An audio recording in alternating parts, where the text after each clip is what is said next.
Saudara-saudara, kali ini kita akan membahas slide roadmap pendidikan karakter ya. Nah, ini menarik karena pendidikan karakter dari suatu cara memandang bertemunya pemikiran India dan Tiongkok gitu. Siddhartha Gautama itu berangkat dari melihat fenomena sehingga dia trauma kok menjadi tua, sakit dan mati itu harus dihadapi dengan penderitaan. Lalu trauma itu mencoba bukan menyerah, tapi merespon dengan mencari penyebabnya itu. Dan akhirnya setelah tahu penyebabnya, otomatis tahu jawabnya kan. Karena itu apa yang dikerjakan oleh Siddhartha Gautama itu psikologi itu sama dengan trauma healing, penyembuhan terhadap trauma. Seperti Anda kalau lihat, kalau anak-anak lihat satu kejadian yang mengagetkan, menakutkan atau apa itu, anak bisa terjadi trauma kan. Nah, trauma itu harus disembuhkan oleh orang tuanya atau orang ahli psikolog atau apa. Tapi Siddhartha itu mencarinya sendiri itu, menghadapi itu dan mencari menemukannya dan sampai pada kesimpulan semua itu berubah.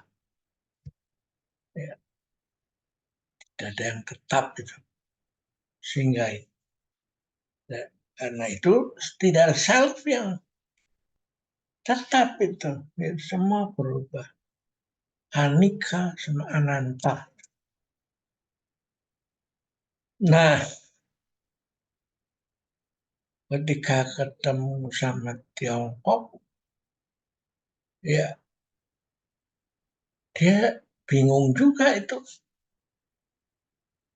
Orang Tiongkok bilang, aduh, menerjemahkan pengalaman ini bagaimana itu dalam suatu pendidikan karakter seseorang. Nah, karena itu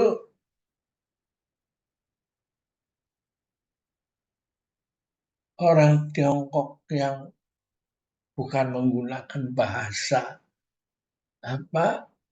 Latin, tapi bahasa piktografi digambar itu bagaimana pengalaman itu saya ciptakan itu. Karena pengalaman itu pendapat dari Tiongkok itu Lao Tzu mengatakan pikiran itu akan menjadi kata-kata. Kata-kata akan menjadi perbuatan. Perbuatan akan menjadi kebiasaan dan lalu menjadi karakter. Dan akhirnya akan menentukan masa depanmu. Nah ini bagaimana ini? Konsep yang begini luas itu. Nah orang Tionghoa itu mempunyai harus mulai dari hati. Ya. Nah ini manusia ya. Kakinya dua, karena punya dua kaki ini simbol boleh berpikir apa saja, berkata apa saja, berbuat apa saja. Nah, Kalau ini tidak dididik dan akhirnya merugikan diri sendiri dan orang lain, maka dia terpaksa berhenti kan, dan akhirnya menyesal. Ini larinya kuas ke hati ini. Ini berhenti dulu, ya.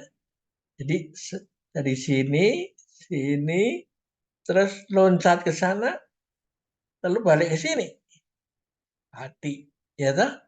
Nah, tapi kalau Anda lihat garis lembut ini, itu berarti ini kebebasan ke hati dulu, baru menentukan, menyetop pikiran, menyetop perkataan, menyetop perbuatan, ya, menyetop kebiasaan yang kurang baik. Ya. Jadi pendidikan karakter kuncinya ada di sini itu sebenarnya. Ya. Itu berarti apa? Kalau belajar huruf kanji yang banyak ribuan menghafalkan itu, kalau nggak ngerti ya intinya ada satu ini semua hanya nggak ada manfaatnya apa sama sekali untuk pendidikan karakter, itu hanya hafalan aja. Nah, ini yang menurut saya amat penting ini, ya. Anak-anak harus dilatih dari kecil bahwa hati yang terdidik dan tahu apa yang the down and the dust, apa yang boleh dan apa yang nggak boleh, dan lalu berhenti. Nah, karena itu menurut saya ya, kenapa sih dari apa anak-anak ketika masih kecil itu disuruhlah mengikuti pikirannya itu dengan berlatih membuat huruf hati ini, gitu. Ya, PAUD itu sudah bisa dimulai dengan berlatih, dan pelan-pelan dikatakan maksudnya ini yaitu membina hati dulu, sehingga kamu tahu apa yang the down and the dust, apa yang boleh dan tidak boleh dikabulkan. Kalau sekarang ini konsep hak asasi ini berbuat seenaknya aja, ketika ditangkap merugikan orang, ditangkap lalu dikasih hak apa perlindungan hukum untuk tidak boleh disalahkan sebelum pengadilan, pihak polisi atau pengadilan yang melakukan itu. Nah, berapa polisi diperlukan, berapa jaksa dan berapa hakim diperlukan. Jadi kan ngobrol-ngobrol nggak jelas, ya toh. Jadi menurut saya konsep ini harus ya di kata hak asasi itu harus diduluin ini dulu sebelum diajarin hak asasi. Apalagi kalau sudah itu apa Anda dibolehkan naik banding dan naik banding sampai dikasih satu apa apa putusan yang paling tinggi yang sudah final dan binding itu, ya, seperti Mahkamah Konstitusi itu, konsep itu kan begitu. Ya sudah, nanti kalau percaya pada rule of law, ya cari satu lembaga yang keputusannya final dan binding dan inkrah, bisa dilakukan, ya. Nah, ini enggak.